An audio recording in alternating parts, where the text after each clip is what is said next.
What's up, guys? We're back for another episode of Against the Spread, presented by Off the Rip Sports, and damn, we're getting good at that intro. Yes, we are. This week, we're just gonna avoid doing the recap of Week 17 because I won. Because he won. I don't want to talk about it. No, I'm just kidding. He won. Really, both of us did pretty bad. It was 8-7.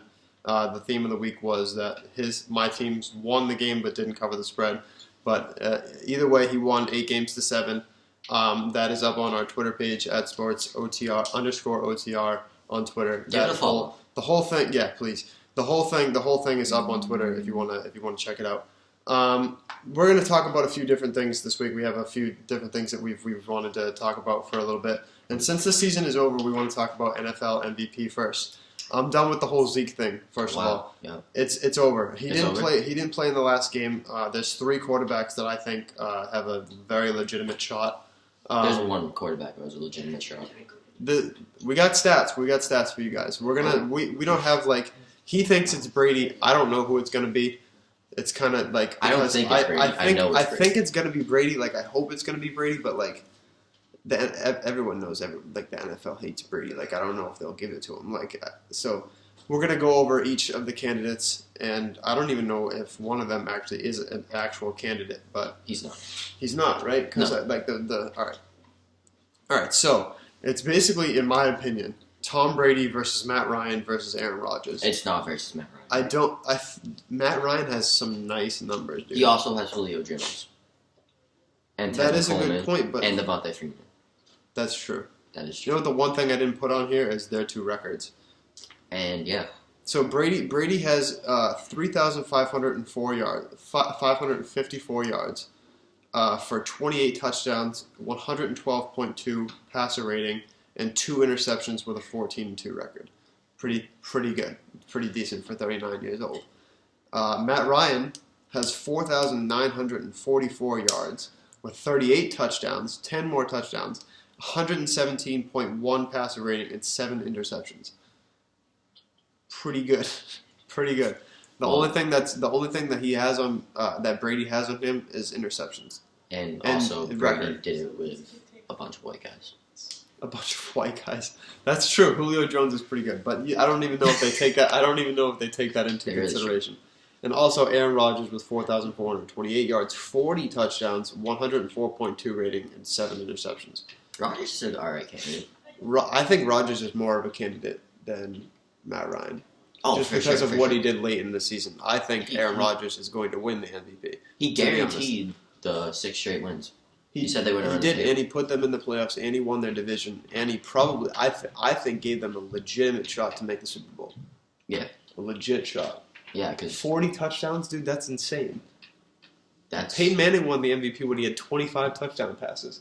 Okay, so that means Tom Brady can win it. Yes, but it's pretty impressive that Peyton Manning won the MVP when he had, I think it was 7 interceptions.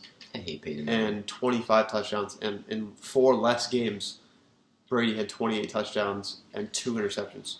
It's pretty good. But I think they're going to give it to Rodgers just because I want Brady to win, obviously. We're from New England. But, I just don't think that the NFL is going to give it to him. So you think it's rigged? Yeah, I do. It's pretty bold, but it's conspiracy. But it could be true, though. I just don't think they'll give it to Brady. I think they're going to give it to Brady.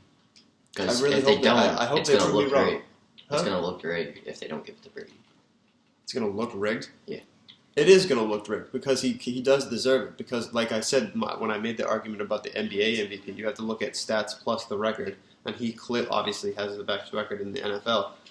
And because both of these guys are in the NFC, and actually one of them has the first round bye too, but I don't know what the Falcons' record is. I think they lost 4 games, 3 games. I think are they in the playoffs? I don't think so. No, they have the first round bye. Oh wow! Yeah, they're good. They're 2 seed in the NFC.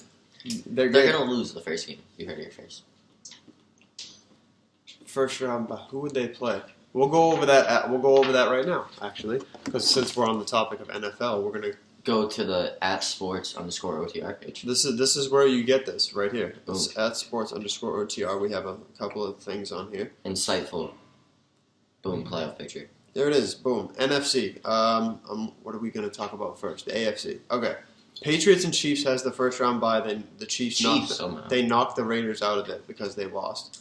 It's going to be Dolphins at Steelers and Raiders at Texans. That's going to be a hilarious game to watch. Which one? Raiders versus Texans.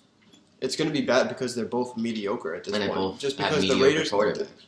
Now they do, because if they had Derek Carr, I would be like, all right, they the might Raiders have are going to win this Cooking. game. They are going to have Connor Cooking. Oh, Matt Malloy can't play? That's what Jack Del Rio said. Oh, then He said that it's a long shot. But looks like the Texans I picked win. the Texans to win, and I picked the Steelers to win. Steelers over Dolphins? Yeah, Steelers. Yep. Antonio Brown is going to go off. So does that mean that we play, which one would we play? We play the lower seed, I'm pretty sure. We play the lower, right. Okay, so we play We play Houston, we destroy them. That's, all right, so we have pretty much a cakewalk. There's nobody on this list that can beat the Patriots. No. All right, so we'll go to the NFC to make it interesting. So it's Cowboys and Falcons with the first round bye. Lions at Seahawks. Seahawks are going to win that game, I think. And then Giants at Packers. You think Packers, right? No, I think Giants. You think the Giants are going to win? Okay. Switch it up. But no matter. They took playoffs away from Redskins, too. Well, Redskins took playoffs away from themselves. I wrote an article about that. Check out the website about that. I was kind of www.aftersports. I was kind of ripping on the Redskins.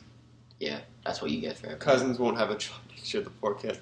The poor kid. He would literally lost all leverage in contract negotiations. They sit firmly in the driver's seat. They're going to say, all right, we're going to give you this amount of money. He's going to say no. They say, okay, bye. You know who's going to sign him? Who? Houston Texans. Kirk Cousins? $72 million. We'll give you $78 million for Kirk Cousins. No, I don't know where he'll go, but somebody will get him. Oh. Somebody will get him, but I don't think he'll be on the Redskins because I just don't think that he's still gonna want more money, but he doesn't obviously deserve it. He had like 3 or 4 chances to give his team playoffs and didn't do it. All right, so like I said, Lions at Seahawks. I picked the Seahawks. You picked the Giants for Giants at Packers, but I picked the Packers. So I'm pretty sure Dallas would play either Green Bay, and that would be a sick game. That would be a sick game. Dak Prescott.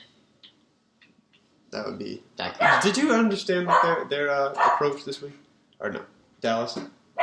No. Put Tony Romo in for a series, threw a touchdown pass, took him out, put Mark Sanchez in, and they lost. The only thing I can come up with is that they were trying to show that Tony Romo is so capable of being for what? For what? To trade him. To trade? Oh, or to keep him healthy for playoffs. Well, why would you keep him healthy for playoffs? They're not going to play him. Yeah. If they do, they're stupid. But I think it was just we'll give you one round and show you, hey, he can throw the ball, and then we don't want him to get hurt, so we can still trade him. That's decent. I mean, we'll Jerry see. Jones is decent. All right, so he thinks Brady. I hope Brady. I hope that this is proving me wrong, but I think Aaron Rodgers is the MVP. So let us know what you think. Yes. When we post this video, we'll post each of the questions in the description of the video, and we'll comment on it on YouTube, Twitter. Do you even post it on Twitter? We can. I try. Yeah. We can. Facebook. Just comment Twitter, on it. Instagram, Snapchat. Tell us what you think. Next topic is we're going to stick on the topic of MVP. I wrote the article about this after his game. Insane. But the question is Isaiah Thomas? I don't think he's MVP, but is he in the running for MVP? Yes. Yes, I think so too. Even LeBron said he's so. This is what they talk about on SportsCenter. They talk about how Russell Westbrook is in the lead for MVP. I don't agree, but I think that he is. I think that he is He's in second. James Harden, after what was his exact stat line the other night? I don't care. Literally ridiculous. The first ever player to have 50 points, 15 rebounds, and 15 assists at least each of those 3. Wow, he won. That's insane. Had a triple-double. You know who else had 30 Dude, triple-doubles? 50 points and a triple. That's insane. You know who scored 100 points? Who did? Will Chamberlain. We're not talking about Will Chamberlain. You just naming stats here, so. That's a good point. Okay. James Harden, I think, right now is MVP with a 26-9 record. Russell Westbrook has a 21-13 record. Like I said before, got to look at record along with stats. I think James Harden with 28.5 points, 12 assists, and 8 rebounds, and a 26-9 record is enough to win MVP. But they also talk about the next 2 players in the MVP race. Next is Anthony Davis with 29.2 points and 11.6 rebounds. Sucks, but his team sucks. Exactly. Really sucks. That goes with my point. And then there's Kevin Durant with 25.9 points, 4.8 assists, and 8.9 rebounds with a 29-5 record. I can't give that to him. Yeah, I hate Kevin Durant now. He's worse than LeBron. I don't. Well, it was a pretty bad move. I don't hate it. A bad move. It was a pretty baby move. I don't hate him though, but I can't give him. I can't with all the superstars on his team, and he's not even averaging a double. I can't give it to Kevin Durant. I think he's in last place. I think Isaiah Thomas is ahead of him. Wow. Yeah, that's probably fair for me. With Isaiah Thomas has 27.7 points, 6.1 assists, and 2.5 rebounds. He is not averaging a double. So I kind of just went against my point. But he literally is the only player in the Celtics that does anything. He has come back in the fourth quarter and done it every single game that they've needed him to do it. Like, if you look at the Celtics stat lines, it's always either Isaiah at the top or, like, Al Horford, and that's it. Sometimes there's been, like, a couple times where it's Avery Bradley. He's been good. Yeah, he's definitely a good quality player. He's good, dude. He is a breakout season on offense. Obviously an elite defensive player, but Most improved player of the year? No. So who's that? I wasn't prepared for that. I don't know. I don't think. No, because he was always good though, so I don't think you can give it to him like that. But he's only breaking out on offense. So because he's always been elite on defense. Oh, yeah. He's been his first defensive team last year, right? Yeah. So I don't think you can give him most improved. I think all around that goes to, but I don't know. We'll get back to that because I wasn't ready for that. He wasn't ready. All right. But yeah, 20-14, the Celtics are. They've been on a pretty hot streak lately. They almost came back against the Cavs the other night, but I think Isaiah Thomas is in borderline 3rd to 4th place for MVP. And I think that he should start in the All-Star game for the Eastern Conference All-Star team. All-Star team. Wow, couldn't even come up with it. The Eastern Conference All-Star team. I think he should be the starting point guard for that team. How do you think the Celtics are going to do in the playoffs? Like, what seed they're going to get? What seed they're going to get? Yeah. 3. I think they got 2. Toronto? You think they're going to be Toronto? I think they beat Toronto. I don't know. I go Toronto with Kyle Lowry and DeMar DeRozan. DeMar DeRozan, he's so nasty. He can dunk. He's so good. He's so good. Kyle Lowry sucks, though. He's so overrated. I thought Kyle Lowry's more the balanced player. He misses a lot of shots. And important shots. You're going to miss some. He misses a lot of shots. DeMar DeRozan is filthy, though. All right. Anyways. What was I going to say? Isaiah Thomas is third or fourth place. I give it to him. IT4. MVP. Not going to win, but... IT4 MVP. Good one. Thank you. Good job. All right. So the last thing we want to talk about... a little discussion. We have a disagreement. We're gonna. This might take like a few minutes to talk about this. Sam wrote an article this past week about what was the title? Why the Bruins need Claude Julien. Okay. Yes. The Bruins don't need Claude Julien. So you go ahead. Since you made the article, you go ahead and tell me why. Because you wrote it. You got all the things. Okay, I got you.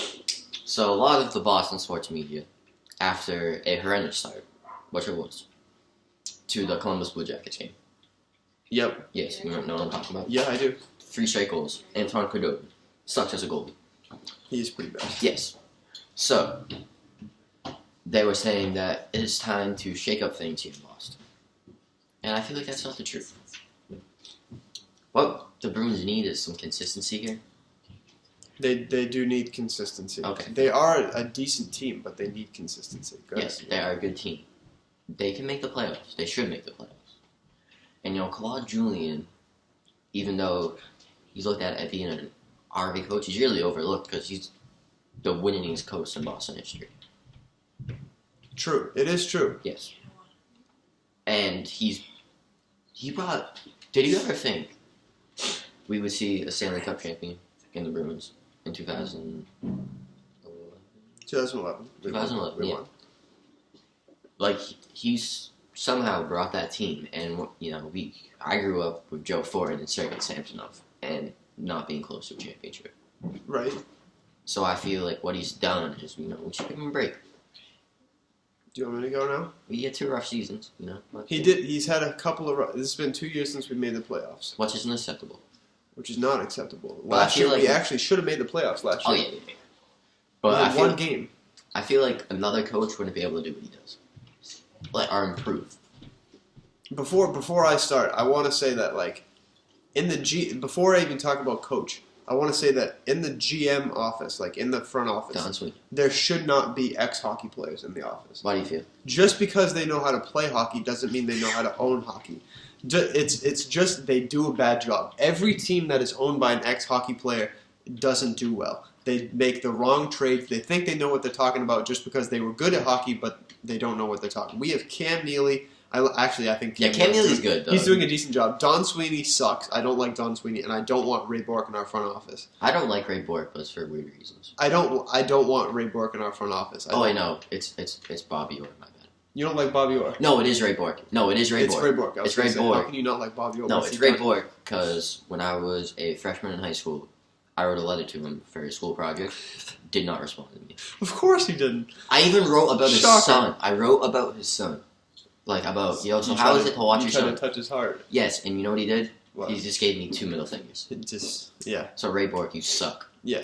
I don't want him in our front office. I don't like him. Go back to Colorado. I like him as a player. Like, he did a lot of great things for our franchise, but as a person that's, like, running our team, no. No, you suck. No.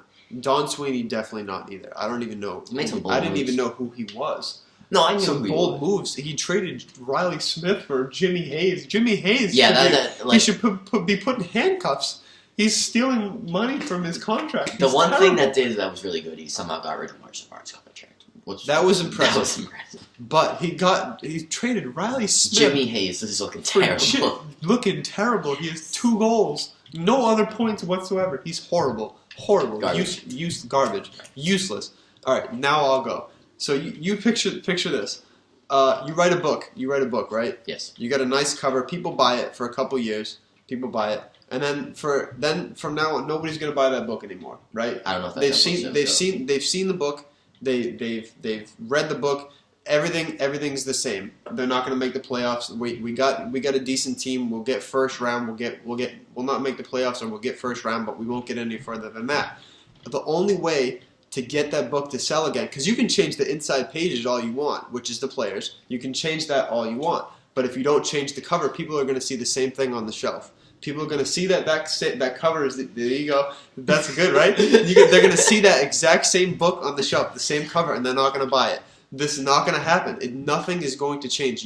When you want to restart a team, it starts with the coach. Even though he's decent, he's won Stanley Cups. He got us to Stanley Cup twice. Decent a little. Got us to 2011, we won, and we got us to 2013, we lost. But I just think we need a full change. I'm not talking about just Claude Julien. I'm talking about the whole freaking team. We need to scrape everybody. Like I'm talking. Give me your plan. We have a good young player. Whatever you want. We have good young players to build around. We have Pastrnak, we have Frankie Vitrano. I would say Spooner, but he doesn't want to play with us anymore. Oh. We have Carlo, and we can keep 2 good, I think. And Brett, well, I'm saying all the young players. Well, he's young. He's not that young. I'm talking like the kids. Okay, all right. Kids. Frankie Vitrano, Brendan Carlo, David Pastrnak. These are like the 3 that you build around. That's perfect. That first line, Bergeron, Marchand, and Pastrnak. It's perfect. Who? Charnier. Austin Charnier. I think he's decent. I think he's a good third-line player. Third line. How about Lee and Schaller? Blais. I call him Blais. Anton Blais. I don't like him. He's kind of like a fighter, but like I don't know. I think we could. I think the Bruins need that. We could. Yeah, we definitely need that. But shout out to Brandon's brother destroying an Xbox controller. But what I'm talking about, everybody else on the team other than I'll go with. We'll keep Backus, we'll keep Bergeron, we'll keep Marchand, we'll keep Pastrnak, keep Frankie Vitrano, and literally drop everybody else. I'm talking McQuaid, Kevin Miller, Colin Miller. We can keep Krug, actually. I'm going to go through this, and I'll think of some players that we should keep. But we should keep Krug, but in the right role. Like, if Krug is an offensive defenseman. Oh, yes, that's very But, clear. like, if he's not playing in that role, he sucks. He's not good at just defense. He needs to be able to go up and take a slap shot because he has a good shot, and we've seen it. But he can't play that role because he has to continuously get back on defense. So it's Krug can stay if he's in the right role. Colin Miller's got to go. Kevin Miller's got to go. They both suck. McQuaid's got to go. Chara's got to retire, and Bergeron's going to become our captain. Oh, yes. Bergeron should have been our captain. You know who else I like? I like Dominic Moore. I like Riley Nash. Dominic Moore and Riley Nash are good core. He was a steal, Dominic Moore. Oh, That's absolute steal. Yes. But, like, my suggestion is we need a fresh start. We need I need to deal with a couple of years of complete mediocrity, and then maybe go up from there. That's a season ticket holder talking. It is true. I want to deal with a couple of years of complete and utter mediocrity before we get better. We need to get better, and we need to stop trading for mediocre players. We're getting rid of middle level players for like worse players. Like it's like people that we can't get rid of. Because now we're talking about players that we can't even trade for other people. Like who? Jimmy Hayes. Okay, yeah, Jimmy Hayes. Who are we going to give him to? No, that's just huge to say. Who are we going to trade him to? Goodbye. We just have to scratch him. Because now we traded a good player for him. Now we can't do anything. What are we going to do with Jimmy Hayes? Give me one option. Who's going to take Jimmy Hayes? Have him sell T-shirts. Yeah, like they just drive taxis. Like you should sign up for Uber or something. It's terrible. Garbage. The dogs. What? Garbage. Awful. All right, but who else do I want to talk about? So who do you think should become head coach of Bruins? Who do I think should become? I don't know who should become head coach. Well, I feel like that's what you should know. Well, that's tough though, because they could pull anybody. Like, you think they might call it Mike Milbury and be like, hey, come back? No, they won't do that.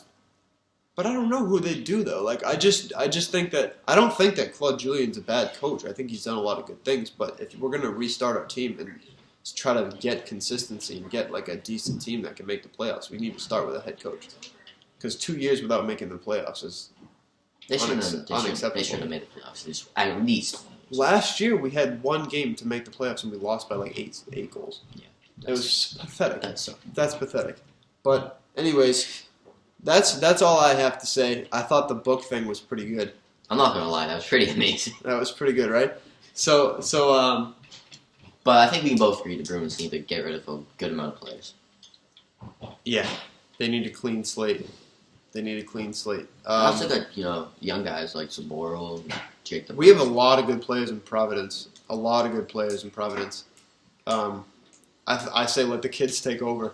I say get the kids. Get them up. Huh? Get them up. Get all the kids. Get all the kids and let them play. After the juniors. Pasternak is literally filthy. Pasternak is one of the best players in the league at this point. One of the best scorers in the league at this point. He's tied for third with a few people, or second with a few people. He's nasty. Patrick Lane, who is a rookie, who's Austin Matthews. Unbelievable. No, he's not. He's not there. Oh. Which kind of sucks, but he's not. Patrick Lane or Austin Matthews? Who's better? Who's better? Yeah. I'm telling you, Austin Matthews is going to be amazing. I think all around, when you're talking about all around player, Austin Matthews is better. But you're talking about scorer, Patrick Lane trumps him like that. Oh, I shouldn't have used that word. Ooh, Brandon. I shouldn't have used that word. It was fine to use it before, but now it's not. Now you can. So, so that's all for this week. Quick segue. So that's all for this week. Like we said, thank you everybody who has followed us this far. We had a lot of growth in the past week since the last time we saw you guys. In the past year. Let's get all. Past year, right. Look out for us this year. We out here. We are. It's 2017 now. We're going to be growing a lot. You know what sucks? Trump's going to get inaugurated on my birthday. No. Yeah, my birthday's January 20th. That sucks. It goes from Obama to Trump. That sucks. Happy birthday. So it's my birthday January 20th, not anything else. Everybody, all of our followers, wish Sam a happy birthday. You can donate to the Sam Minton Foundation. Yeah. I'm on Venmo, Sam Van Future. We'll put everything towards here, I promise. Yeah. But it's for the kids. It is. So yes, thank you to everyone who's followed us so far. We have a lot of growth this past week. Twitter grew by a bunch of followers. I'm just gonna say 100%. What? 100%. We still don't have a lot of still don't have a lot of followers, but we what? Growth, you can only go up. The growth is good. Facebook has been good. We've got YouTube now. Like us on Facebook. Share this video. Hit up SoundCloud too, guys. That's right. If you don't want to watch the video, you don't have to watch the video. Just listen to it with your headphones. I'm pretty sure we got told we have faces for radio. Yeah. Oh well. So just listen to us then. If you don't like our faces, we have pretty that's good voices. Fine. How about that? That's it, guys. Bye, guys. Happy New Year. Happy New Year. That was good. That's good. That was good.